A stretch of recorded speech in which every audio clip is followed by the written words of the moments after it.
It's wild that Bubble Girl has as much. I believe under boob. They say décolletage. No, décolletage is when your boobies are sitting outside, like when they're here, like this part. Cleavage. Yeah, but she was all about the under boob, which is like Yeah. recletage. I don't know what all the cuts of titty meat are called. Why, hello. Welcome to the Academiks. The Doomcast discusses My Hero Academia. It's exactly what it sounds like. We're going to get academic about each episode of My Hero Academia, starting with episode 65, second episode of the fourth season. So, this is my co-host, Perry Thompson. What up? If you have to give this episode a letter grade, what do you give it? B minus.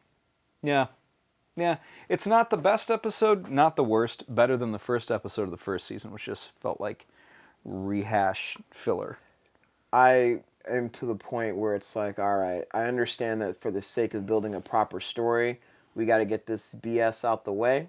Right. And so this is one of those episodes. They're setting up things. It's not that it's uninteresting or boring.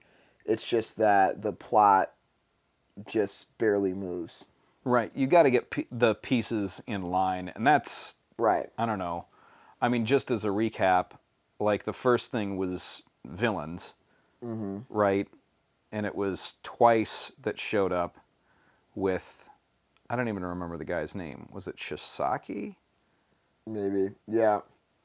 And from the, who had the big beard, the big crow beak. Like the plague doctor thing. Yeah. Like all of, like his whole crew had plague doctor things going on for whatever reason. Yeah, they were like the crows were on the wires in those old Bugs Bunny movies. Yeah. Oh, man. Oh, no, I'm thinking of like, never mind. I was thinking of the crows in Dumbo, and I was like, pretty much. They're not quite that horribly racist, though. I mean, yeah. I mean, but yeah, that's kind of like, but I don't know. That whole crew shows, so he showed up, and he was talking to Shigaraki like, hey, I want to work for you initially. And then he's like, but actually, you guys should just become part of the Yakuza and make me your boss. Right.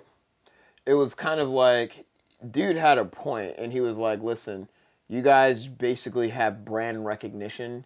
He talked to him like there was like a bank merger, and he was like, listen, you guys have a better name, but you're all idiots. So and we need money to do what we need to do. I'll be the boss, and we'll be your team in name only, maybe, because you have brand recognition. It sounded like he kind of like tried to offer him a proposal, you know.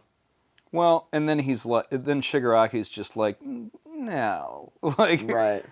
And then things popped off, and then there was a slight character development with that one side villain.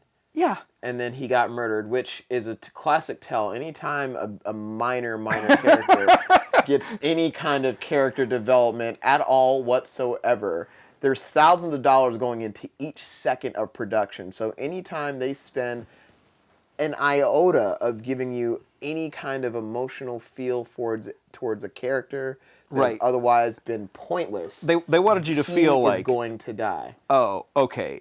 This transgender, I assume, right? Yeah. Was that what they were doing? He had his. Because I assume that they were referring to they didn't misgender anybody because they were just like she, and then it says,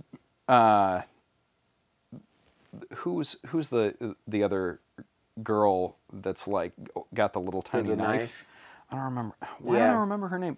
We should be prepared for this. Anyway, she was referring to her as Big Sister Magna. Anyway, Big Sister Magna gets smoked. And all that guy does is just like, and then he just explodes and is all over the place. And then the rest of his crew bust in and are just like, that compressed guy gets his arm ripped off too. Yeah, it seems that the big bad crow number one, he goes and his quirk is, I guess, just anything he touches will explode. or something. Something like that. Because it looked like... Or like a blood control thing. And it makes me wonder if that's like, if like he can control blood pressure. I don't know. But yeah, we don't even know what his quirk is yet. I thought it was interesting that, and I guess I'm not really sure where the first guy got touched per se, but if it was just happened to be his stomach, or if it was like, because the other guy, if he touched the other guy, the dimensional guy, the mime looking guy, then he should have also kind of exploded, but his arm only. So I guess we don't know enough about his powers to know exactly how it works. Right. I don't know exactly where like any of that comes into play, or like how his powers are supposed to work. But then Shigaraki just like dusted that one guy, and then they're like, we're gonna cool it. The Crow team walks out, and that section's done. Shigaraki's like, I'm gonna make them pay, even though everybody else wants to go after them. Shigaraki's like, whatever, we're not gonna do this now. It's weird. It's weird that in this world of like heroes that they let All for One live. Like they weren't like they went and were like, oh, we have to put him in a hospital and then put him in this prison. Right. But like I get it, like plot, right? Whatever. Yeah. Basically, it's set up plot, and then hopefully the next couple of episodes will get more exciting. It just seems like there was a lot of setting up. One thing I do like about this one though is that we're finally going to see Midoriya get some training. Yeah, from somebody other than All Might and Gran Torino. So this is, they introduce him to Sir Night-Eye's agency. Yeah.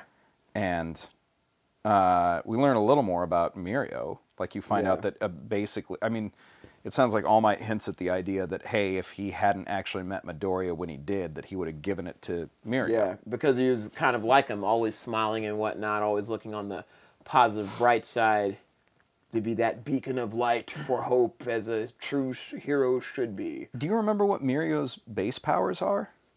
Mirio's the guy who goes through walls, and so right, that's like, right. Yeah, he's able to like phase through stuff like Kitty even Pryde. his clothing, and comes up nude and whatnot. Right, that's right. I love that. That's a weird power for a guy that looks like, I don't know. It's still a cool power though, because like Kitty Pryde uses it on the X-Men all the time too. Yeah. Great effect. That's probably one power that I bet Sanji from One Piece would have while he's creeping on all the women. It's just phasing through walls and his clothes. Phasing through walls and also possibly being invisible.